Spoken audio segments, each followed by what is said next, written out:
কবরস্থান বাড়ির সামনে হতো, যেন আমি বাড়ির থেকে বেরোতে গিয়ে যেন আমি আমার পূর্বপুরুষদের মানে দেখে যেন আমি যেতে পারি, এই জন্যই সবার বাড়ির সামনে কবরস্থান ছিল। এখন কি হয়েছে, আমরা তো সেগুলো না মেনে আমরা কি করি, যত মানে পিছনের জমি আছে সেই জমিতে আমরা মাটি দিই। কিন্তু আগামী দিনে হয়তো দেখলে এটাও বন্ধ হয়ে যাবে, তখন কি একটা বিভিন্ন যে সমষ্টিগতভাবে একটা কবরস্থান তৈরি হবে, যেটা এই যে কবরস্থানটা ধরুন।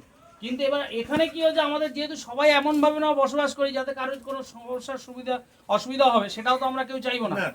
তো যার জন্য এই পাশে ধরুন সাইড ধরুন মেস চলছে, এবার সেখানে ধরুন বিভিন্ন ধর্মের বিভিন্ন জাতির বসবাস আছে, মানে স্টুডেন্ট আছে, একটা মাটি দিতে গেলে হুট করে দেখলো সে মানে মানে এ হয়ে যাবে, সে অটোমেটিকই রাতারাতি দেখালো হোস্টেল ফাঁকা হয়ে যাবে। এটা আমরা বিভিন্ন ক্ষেত্রে আমরা হোস্টেলের বিজনেস করতে গিয়ে দেখছি। তো সেই জায়গায় দাঁড়িয়ে আমাদেরকেও মাথায় রাখতে হবে আমাদের পরিবেশটাকে আমরা কিভাবে সুন্দর রাখবো। তার জন্য সবাইকে আমাদেরকে এগিয়ে আসতে হবে। তার জন্য এই যে এত মানুষ ধরেন যাতায়াত করে, এই রাস্তাটা যদি সন্ধ্যার পরে বলুন তো কি অবস্থা, বৃষ্টির সময় একদম তখন মনে হয় যে এর থেকে মনে হয় পঞ্চায়েত মনে অনেক ভালো আছে।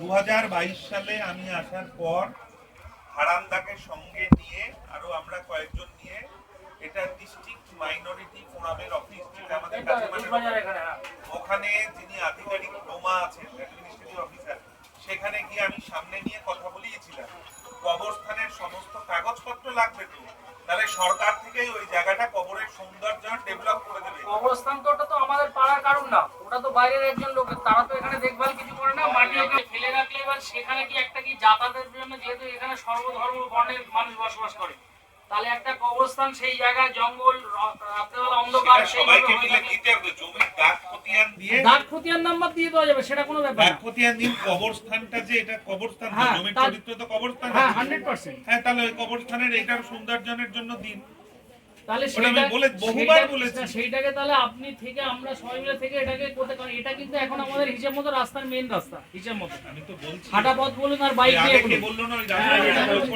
সেইটাকে সেইভাবে এ করে একটাকে যদি তাতে যদি ওটা আগে আমার কাগজ দিন, ওটা করে দেব, ওটা আলাদা ফান্ডই আছে আলাদা, ওটা না যারা প্লটিং ধরেন এই সাইড বাড়ি করেছে বা এই যে রাস্তা কবরস্থানটার মালিক 12 ফুটের তো একটা রাস্তা আছে, তারা জমি কিনে ওইটা রাস্তা থেকেই জমি কিনেছে, এবার সেটাকে তো 100 বুঝুন, তাহলে এবার সেই জায়গাটা তো সবারই একটা ব্যবহারযোগ্য হতে হবে। প্লাস কি বাঁদিকে যে কবরস্থান আছে সেটা পবিত্রতা হিসেবে আমাদের মুসলিম কমিউনিটির সেটাও প্রয়োজন, সেটা যেই যারই কবর হোক না কেন, নাকি এটা ভুল বলছি? না ঠিকই বলছি। হ্যাঁ, তো অন্তত যাতায়াতের সেই জিনিসটা যেন সুন্দর, তাতে যদি অন্য কোনো ভাবে কন্ট্রিবিউশন করতে হলে সেটা সবাই মিলে করব, অসুবিধা কিছু নেই। হ্যাঁ, করা যেতে পারে, অসুবিধা নেই। আমি তো সেটা এটা বললাম, আপনাকে এটা উদ্যোগ নিয়ে আমাদেরকে নিয়ে বসে ওটাকে আমি বহুবার উদ্যোগ নিয়েছি, কিন্তু আমি আপনাদের থেকে আমার বক্তব্য, রাস্তাটা করতে গেলে কবর কতটা ডিমার্কেশন করে দিন, আর কবরস্থান সৌন্দর্যন করতে গেলে যে যে কাগজ অফিশিয়াল গভর্নমেন্টকে দিতে হয় সেই কাগজ দিন। এটা দুটো পার্ট, একটা রাস্তার পার্ট, একটা কবরের পার্ট। তাহলে কবর থেকে আমাকে রাস্তাটাকে আলাদা করে দিতে হবে। না, ওখান থেকে 12 ফুট আছে, ওই দেয়াল থেকে কবরস্থান থেকে রাস্তার পোরশন আলাদা না দিলে তো রিয়ালটা রাস্তাটা আমরা এগোতে পারবো না। আর মধ্যমে আমরা বিভিন্ন পৌরসভা আমরা গিয়ে দিয়েছি, কবরস্থানটা এত সুন্দর হয়, সেখানেও একটা সুন্দর সেটাই তো বলছি, 3 বছর ধরে এই কাগজটা কোথায়? না, কাগজ বলতে রোডের কাগজ তো যারা ল্যান্ডলর্ড যারা আছে, যারা জমি কিনেছে তাদের কাছে তো 100% কাগজ আছে রোডের কাগজ, না রোড আলাদা বলছি, কিন্তু কবরস্থান তো আমাদের এখানে নেই, সে ভদ্রলোক তো এখানে থাকেই না। তার থাকার দরকার নেই, দাগ খতিয়ান আর দিয়ে দাগ ওখানে খতিয়ান একটা তো অ্যাপ্লিকেশন আমাদের করতে হবে, সাহেবের কাছে আমাদের কাছেও আছে দাগ খতিয়ান। To the district officer of minority affairs, আচ্ছা, DOMA, অ্যাড্রেস করে চিঠি করতে হবে। এই এরিয়া সবাই মিলে একটা মাস পিটিশনের চিঠি করুন, আমার কাছে দেবেন, আমি ওটা ফরওয়ার্ড করব।